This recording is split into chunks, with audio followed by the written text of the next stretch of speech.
Welcome back to the Elite Brand Clarity Formula series.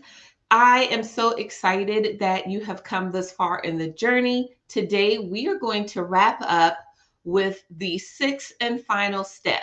So, you've watched the first step where you evaluate your core, you've done your listening tour with your ideal clients and previous clients, you've identified your personal keywords and the words that give you strength and empower you, as well as words you know should not be in your vocabulary anymore or in your business or branding.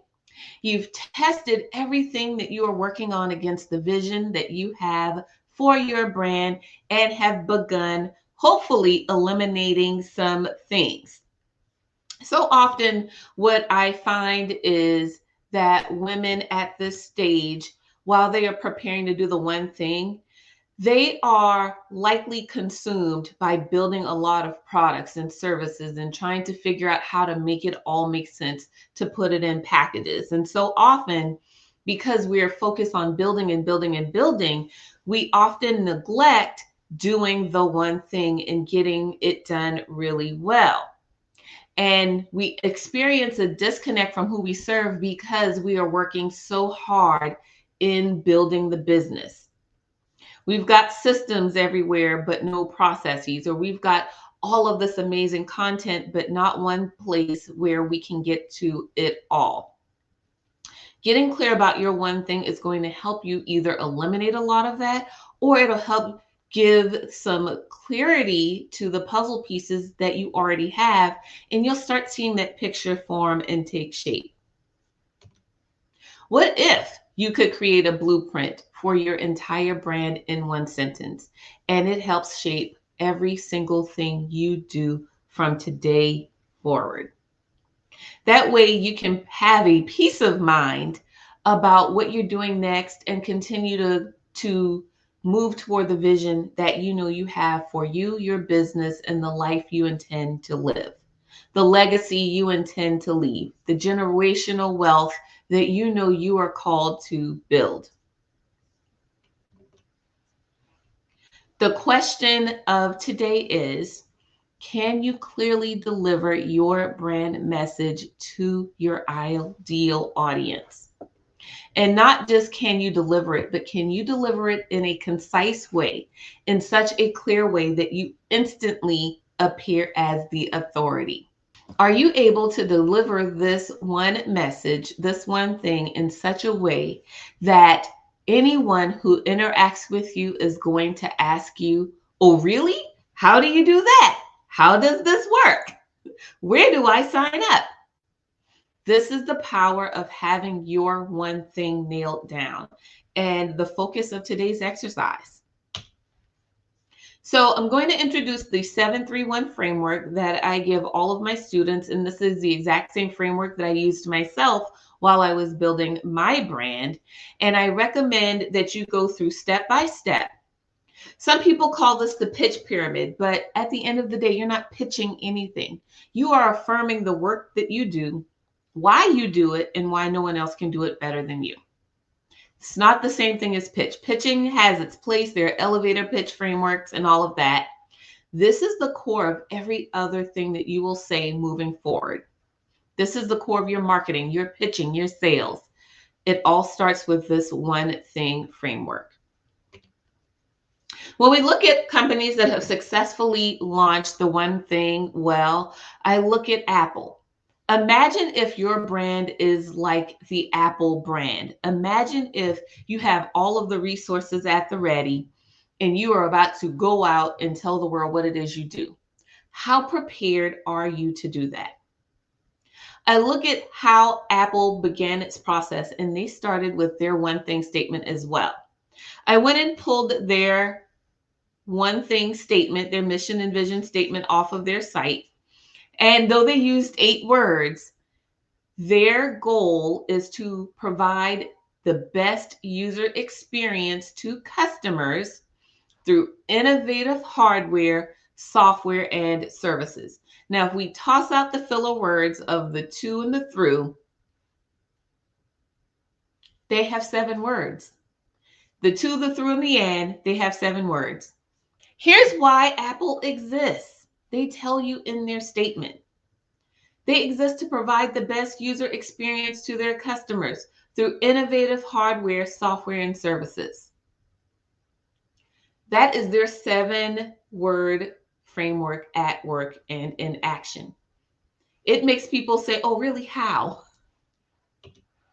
So when you're doing this for your business, what are your 7 words? Why do you exist? And then fill in the blank, the statement. We exist to blank, insert why you exist there. For blank, these are your ideal audiences and the people you intend to serve. And that'll help eliminate the people who are not for your products, services, and options by or through this vehicle. So often I find that women in business focus a lot on the vehicle and very little on who they're serving and why they exist in the first place. Your ability to communicate why you exist is going to humanize you and your brand. The who you're helping, who this is for, is going to help narrow you down to the markets and the places and the people that need you the most to solve their very specific problems to which you have a very specific solution for. And then through is the vehicle that you are doing it. This is the power of the 7-word framework. So go ahead and start adopting this one today. Taking action on this statement will help shape how you do a lot of things in your business better, more efficiently. Maybe you'll start systematizing some things or getting rid of the things that don't align with this vision.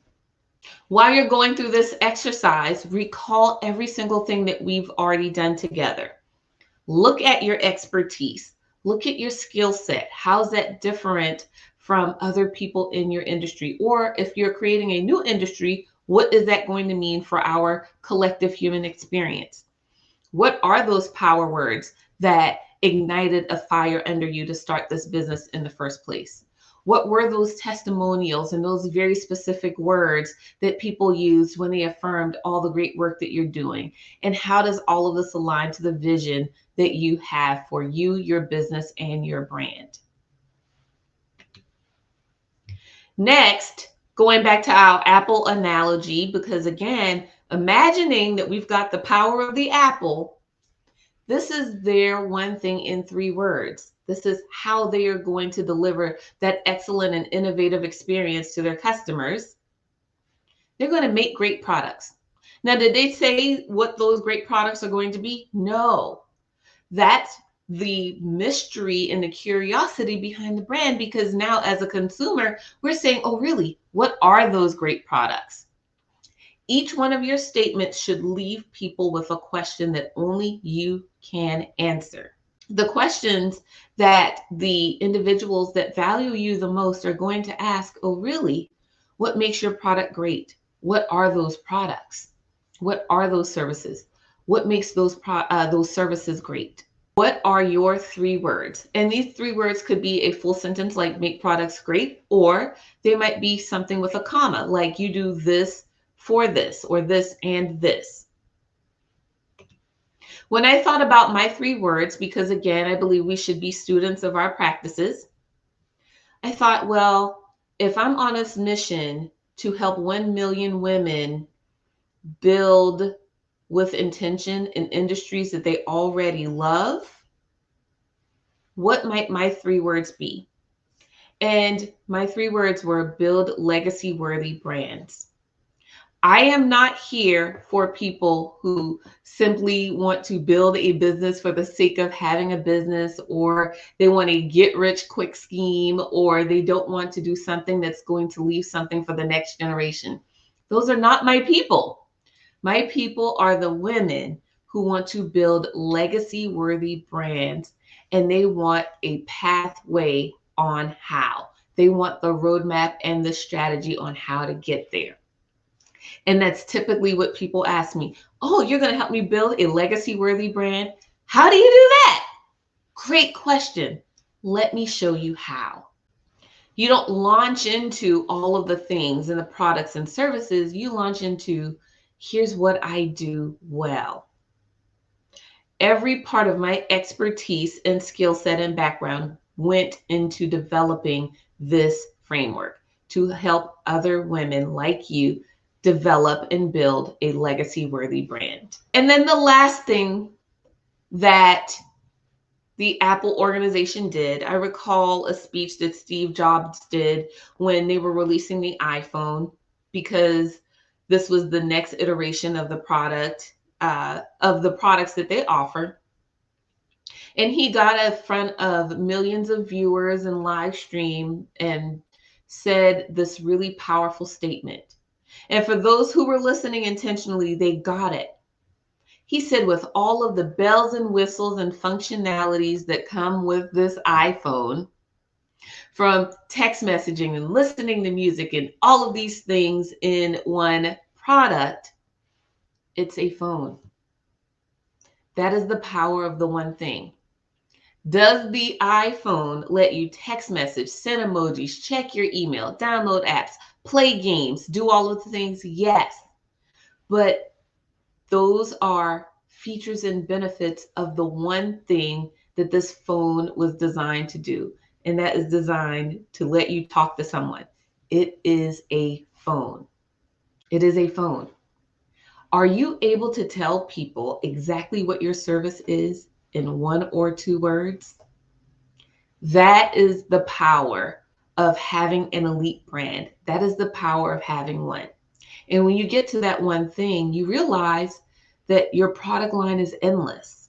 Steve Jobs, the Apple company, did not state specifically the product. They said, we're here to make great products. One product is the iPhone. Another is the iPad. Another is the iPod, right? They got very specific about their one thing, and they want to be the best in class for their consumers with innovative hardware and software and technology. How can you today apply that same logic and practice to your business? What is the 1 or 2 words that defines every single action that you've taken thus far and every single action that you intend to take moving forward? How can you instantly create credibility for the work that you do and why no one else is better than you? I did an interview and someone said, oh, is this what you help women do? I said, yes, absolutely. And they said, well, what's your one thing? I was like, that's easy. Accessible entrepreneurship. The root of everything I do, through brand building, through every podcast I've done, the stages that I've talked on, the courses that I've taught, it goes back to making entrepreneurship accessible. What I found is, after working with hundreds of women, after taking on their feedback, is they realized that they needed tools and resources and systems and strategy, but they didn't know where to get them. Or they thought it was going to be really expensive to hire a coach or get help. And they start doing things alone in isolation. My role, I felt, was, how can I help make entrepreneurship accessible so that they knew by the time they finished working with me, they could build exactly what they wanted to build, and it wasn't going to feel like it cost them everything. We know that women are more likely to fund their businesses by themselves rather than getting a bank loan or having an inheritance. So for me, making entrepreneurship accessible through this one very specific vehicle, which is brand building, felt like the correct path. Will there be other products and services that I offer in the future that will also aid in the accessible entrepreneurship narrative? Absolutely. Those things will be built also. Those are other vehicles. But the core of the work that I do with women is, how can I make this entrepreneurship journey as easy and simple as possible? The other thing that I realized is, one of the main reasons businesses fail is because of lack of brand awareness. And so with brand clarity means there's a better opportunity for women who are in business to be a part of that 20% of the businesses that last beyond the 5-year mark. How can you get clear and define what you do in 1 or 2 words that is the anchor of every single action that you take next. As we wrap up, here is your one action step. Use the 751 model to create your one thing statement. And then take intentional time to develop the messaging and strategy and products that align with this, and start removing the things that no longer align with your one thing. Because after all, you deserve a legacy worthy brand.